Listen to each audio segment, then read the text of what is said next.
just been absolutely phenomenal. I couldn't speak highly enough of him. And like I say, genuinely, there's not a manager that we could realistically get that I'd swap him for. Hi there, welcome to another Premier League Predictor episode. You're joining me as we cover off West Ham, and it's fair to say they had a really impressive season, matched both in the league and the Europa League itself as well. So I am joined by a friend of the podcast, and that is Tom, who's an avid West Ham fan. But before I check in with Tom, make sure you subscribe to our channel, give it a like, let us know your comments, but more importantly, join us on this little journey that we're doing right now. And also, if you haven't already done so, I'll add it into the cards right now. Have a look at our other episodes. So we've done a host of other clubs, so make sure you check out their content as well. But Tom, absolutely delighted to have you on as we discuss your beloved West Ham. So we might as well get into it. So last season, again, you kind of built on from the previous season, it seems. And yeah, I think that Europa League run was amazing, to be fair. And it's a shame it ended up in the semi-final stage. But regardless, that was a hell of an achievement in itself. So from that reflection and basically even the league position, what did you make of West Ham's season last year? Yeah, thanks for having me on first, Adam. It's a pleasure to be here. Yeah, so it was brilliant this end of last season. It was a phenomenal season by West Ham standards. Obviously, the season before we finished sixth, which is what got us into the Europa League, which was exceptional considering going back another season we were fighting relegation.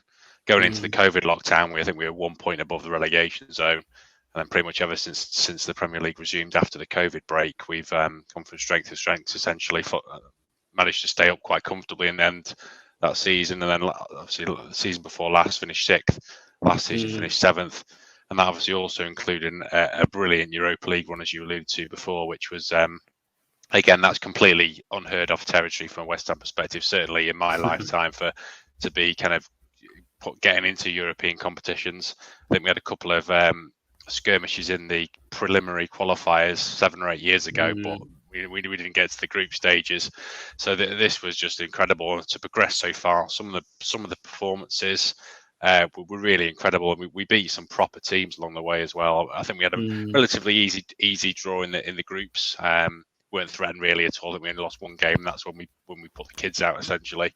But in the knockouts, we played some proper teams. We beat Sevilla. Who ended up finished second, didn't they, in the Liga? And we beat Lyon as well, who are no mugs certainly. So it was absolutely brilliant to get that far. I actually went out to Lyon. Didn't get a ticket for the game, but I went out and took in the atmosphere, watched it in a pub with loads of other West Ham fans. And even though I didn't get to the match, it was genuinely one of the best football experiences I've ever had. It was phenomenal. It's something I'm hoping to sample again, albeit in the Conference League. So yeah, it was a brilliant season for us. Again, completely unheard of. We don't have seasons like that at West Ham. Certainly not 2 back-to-back seasons like that. So it was really good. It was tinged with maybe, if I'm being really picky, it was tinged with a tiny little bit of disappointment right at the end, because you could tell we did have a relatively threadbare squad throughout the whole season. There was only probably kind of obviously the first 11, which was very strong, and I think Moyes he only had kind of really 4 or 5 players around that he trusted to come in. So there was a very thin base to work with, and I think the lack of transfer activity in January, when it was quite obvious we needed a striker and probably someone to come in and back up Declan Rice as well. I think if it's an easy thing to say, but I think if we'd have done that, a bit in the bullet, and maybe paid a little bit over the odds for the right player in January, I think we could have got over the line, perhaps finished 5th or 6th in the league, and then also perhaps even won the Europa League. As I don't think Frankfurt were a much better team than us. They turned up better than us on the 2 legs, but I don't think they were a better team. And then I think we would have had a chance against Rangers in the final. So tinged with a tiny bit of disappointment, but that's being really kind of picky and kind of picking through things in it with a fine tooth comb. But overall, absolutely delighted. Yeah, certainly. And I think if there was a performance that I could sum up West Ham's season, it was the home game against Liverpool where you beat them 3-1. I thought that really was a magnificent performance. You saw Jared Bowen really building up on the form that he'd been building up for the past few games leading up to that anyway. And I felt like that was the overall kind of total West Ham experience. Like you fought for every game, or every ball, should I say, had the grit, you had the bit of skill. You know, Mikel Antonio had the game of his life, I feel, on that day. Fabianski again was called on a number of occasions, reducing know, Liverpool's chances. So I think that performance in itself typified West Ham. But as you alluded to, I think there is that tinge of regret that maybe it didn't progress even to better things. And I was going to ask you, do you think that January transfer window may have cost you maybe being higher up in that league? Because I felt like at that time it was like a few maybe players, or in my eyes anyway, a striker. That's what you seem to be missing. Yeah, as I said before, I mean, striker was the big one. Mikel Antonio is he's been converted into a striker in the last 2 or 3 seasons, and I can't understate his role. He has been phenomenal for us, but he is injury prone, which he managed to steer clear of last season, thankfully. But he was getting very tired, especially towards the end of the season. He wasn't.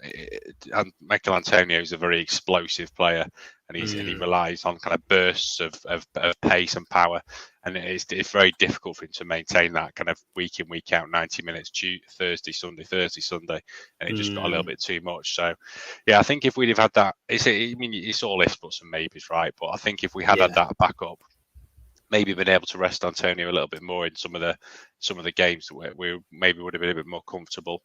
I certainly think we spent more time in 4th place than Spurs did, Arsenal did, Man United did last season. So maybe we potentially could have maintained that. I wouldn't probably bet on that. I think we maybe could have got to 5th or 6th. But I think the biggest regret really is that we fell a little bit short in the Europa League, because I think the margins were so small that I think if we had added those players, we could have potentially won that competition, which obviously automatically gets you in the Champions League for next season anyway. So it wouldn't matter where we finished in the league. So yeah, there is that little tiny bit of regret. But as I say, that's overall brilliant. Let's get your thoughts on David Moyes as well, because I think he's been a figure for West Ham fans where he's been a bit of a Marmite figure, I think is the right phrase, potentially. He had that first spell, obviously didn't do potentially as well as maybe West Ham fans wanted from that particular team at the time. Bought in a second time, and I think maybe the factor of, COVID helps that team because there's no kind of crowds there, not putting the pressure on the team. And ultimately, it felt like, anyway, from an outsider's point of view, like myself, felt like the team was growing in confidence. Obviously, you saw the performance of the likes of Rice, Souček, for example, and I think they benefited from that season alone. But obviously, last season, they grew again. And do you feel like he's now won over many of those doubters that you had at West Ham? Yeah, I think he's won over all of them. I mean, in he obviously had his initial spell where he kept the team up, and they got rid of him in favour of Pellegrini, which I was in favour of. I'm not going to pretend I wasn't in favour of that. I was happy with that. I thought Pellegrini would be the man to kind of take us on, and he was going to big name and all that sort of stuff and bring in the players. But I couldn't have been more wrong, to be honest. I think Pellegrini was one of the worst managers we've ever had in terms of kind of like pound for pound what he spent, the squad he's had available, and where we ended up. Some of his signings were terrible, and big money signings at that. And then obviously he was let go after a season and a half, and then Moyes came back in, which again I'll happily admit I wasn't happy with that. I thought Moyes did okay in his first spell, but I don't think he did particularly amazingly well. So I was kind of a little bit underwhelmed that he was being brought back in. As were the majority of West Ham fans. To be fair, you might find a handful who can prove that they were happy with that appointment when he came back the second time, but not many were. But again, boy, has he proved me right and everybody else wrong. He's been absolutely incredible. I genuinely wouldn't swap him for anybody right now. The way he's galvanised the club, he's kind of elevated some. I mean, Declan Rice was already on the up anyway, but how he's kind of managed that, and he's kind of put him as the focal point of the team. He's kind of made brilliant signs like Souček and Bowen. He's converted Antonio into, on his day, a completely unplayable striker. and he's also galvanised some of the other older players like Aaron Questwell. He was kind of on his way out when Moyes came back in, and he's kind of looking like a mainstay, albeit he did make a couple of cock-ups at the back end of the season in the Europa League. But yeah, he's kind of recruitment, everything. He's just been absolutely phenomenal. I couldn't speak highly enough of him. And like I said, genuinely, there's not a manager that we could realistically get that I'd swap him for. I wouldn't. He's been brilliant for us, and every West Ham fan absolutely adores him. Well, let's go and talk about your kind of transfer wish list and the business that you've already done. Yeah. So you've done a lot of early business, which is strange to say about West Ham sometimes, but this time you seem to have secured some really big signings, I have to say. So the ones that have been confirmed so far, so we've got Naif Agard, who came from Stade Rennes. That's quite a big sum, 31.5 million has been reported on that one. Then we've got Flynn Downs from Swansea, who's a big, massive West Ham fan by all accounts. He showed that on his opening unveiling, so 9.6 million there. You got Alfonso Alredio as well, confirmed 8.3 million from PSG.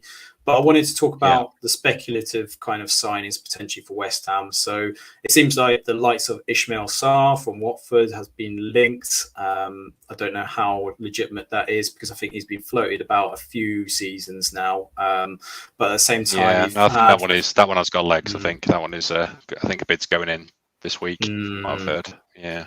But I believe even from an attacking point of view, you've also been trying to get Armando Broja. And as well, it's been rumoured that Gianluca Scamacca from Sassuolo has had a fee agreed anyway in principle. So 41 million has been reported. And that's a combination of add-ons there as well, which I think would be superb for like West Ham anyway, because he's a player with attitude, but he's got a fantastic technique about him. And, you know, for someone that could lead a line, I think he'd do really well at West Ham as well.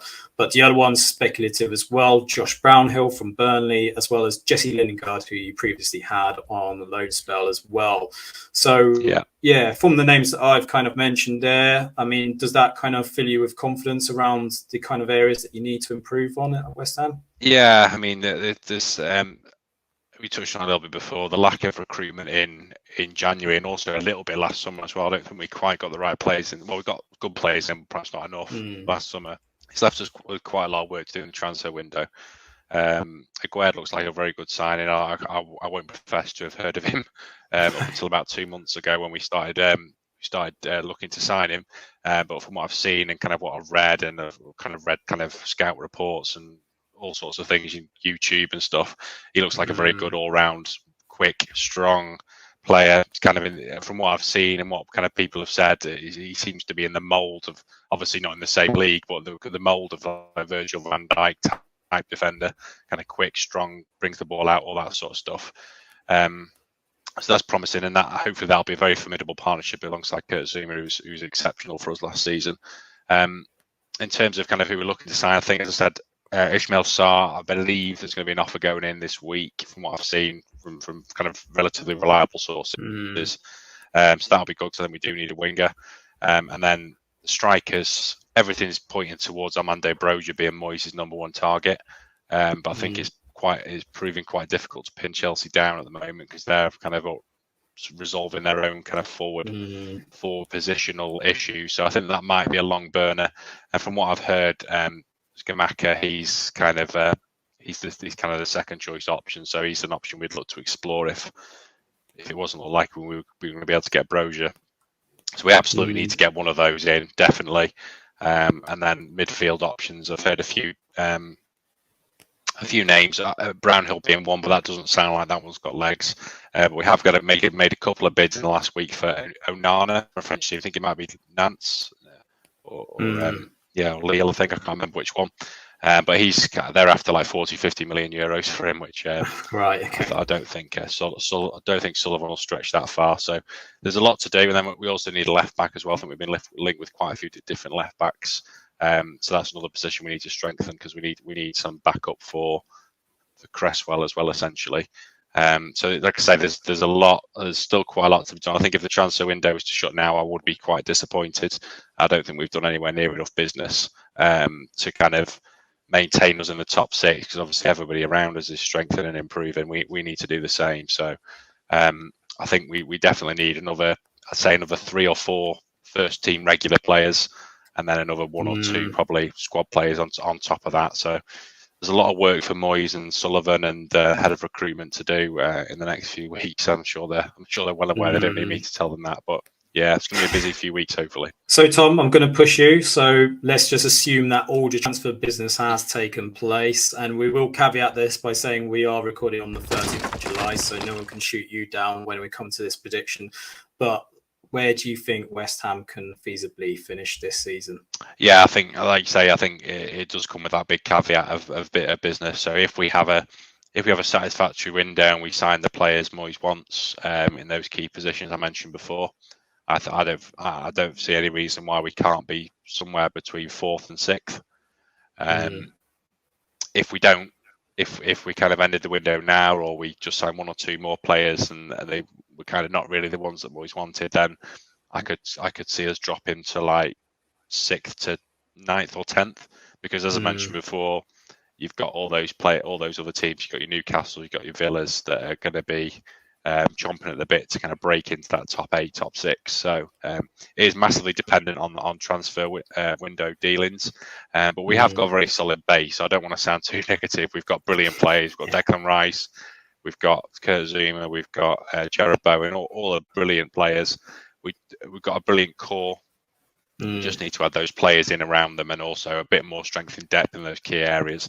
I think we'll be right up there again next season. I'm very, very confident. I've got a lot of belief in Moyes that we just need to get those deals over the line. What about a cup run? Do you fancy your chances in one of the cups? Yeah, it seems to be something we never really have been able to do in certainly domestic cup competitions. We have kind of semi-promising runs, get to maybe the 5th or 6th round in the FA Cup, and then kind of put in a really disappointing performance and don't really progress any further. But it's definitely something I'd like to see us targeting, because realistically, either kind of the League Cup, FA Cup, or the Conference League are going to be the only things we've got a chance of winning. So I'd like to see us going very deep in at least one of those competitions and potentially lifting some silverware, because as I'm constantly reminded by a lot of my friends who don't support West Ham, we've not won a trophy for, by the time we can next win one, it'll be 43 years. It's 1980 last time we won one. So long overdue that we need to get some silverware in that closet. And I think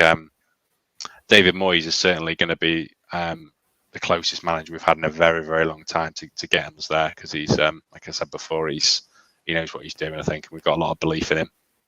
Well, fingers crossed, Tom. But more importantly, viewers, do you like what Tom said about West Ham? Do you think that they can be in the top 6 by the end of the season? Let us know in the comments below. But for now, thank you, Tom, for your input on West Ham. And for you, viewers, we'll see you at the next episode.